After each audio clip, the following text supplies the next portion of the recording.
India is building a mega project on a remote island that most people have never heard of. A massive international transshipment port and a new airport capable of handling military and civilian aircraft. Power plants, townships, tourism hubs, and strategic infrastructure worth nearly 72,000 crore rupees. But this isn't in Dubai or Singapore. This is Great Nicobar, a tiny island sitting close to one of the world's busiest shipping routes. And India believes that this project could completely change its strategic position in the Indo-Pacific. The Great Nicobar project is one of India's ambitious infrastructure and geopolitical plans ever attempted. Located at the southern tip of the Andaman and Nicobar Islands, the project includes a deep water transshipment port, a greenfield international airport, gas and solar-based power infrastructure, and an entirely new township. The government sees it as a future economic gateway that can transform India into a major global shipping and logistics hub.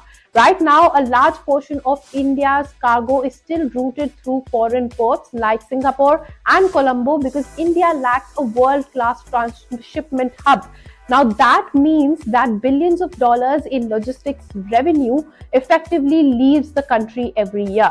The Great Nicobar project wants to change that by taking advantage of its location near the Malacca Strait, one of the most critical maritime ports on the planet through which nearly 40% of global trade passes. But this project is not just about economics, it's also about strategy, about China. Over the last decade, China has expanded its presence across the Indian Ocean through ports and infrastructure projects in countries like Sri Lanka, Pakistan, and Myanmar. Analysts often call this the string of pearls strategy. India now wants its own strategic counterweight in the region. Great Nicobar's location gives India direct oversight close to the Malacca Strait, where a large part of China's energy imports and trade shipments pass. In simple words, this project could strengthen India's military surveillance, naval reach, and strategic leverage in the Indo-Pacific region at a time when the competition with China is intensifying. The financial impact could also be massive if the project succeeds. Officials believe that it can generate trade and shipping revenues, tourism growth, jobs, and long-term investment infrastructure for decades.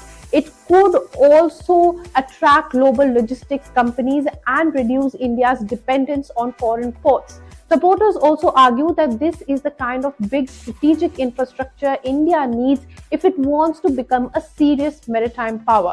But the project has also triggered enormous criticism as well. Congress party leader Rahul Gandhi recently shared a video. As per his party's general secretary, the project has environmental and social risks.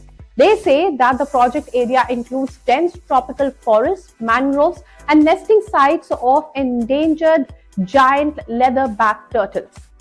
Reports also suggest that over 8 lakh trees may eventually be affected. Critics argue that the island is ecologically vulnerable to earthquakes and tsunamis because it lies in a highly seismic zone. There are also concerns about indigenous tribal communities who have lived in isolation on the island for centuries.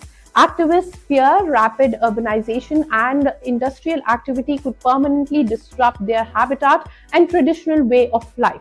However, the government has defended the project by emphasizing that it was designed with multiple safeguards and has undergone extensive scientific and regulatory scrutiny.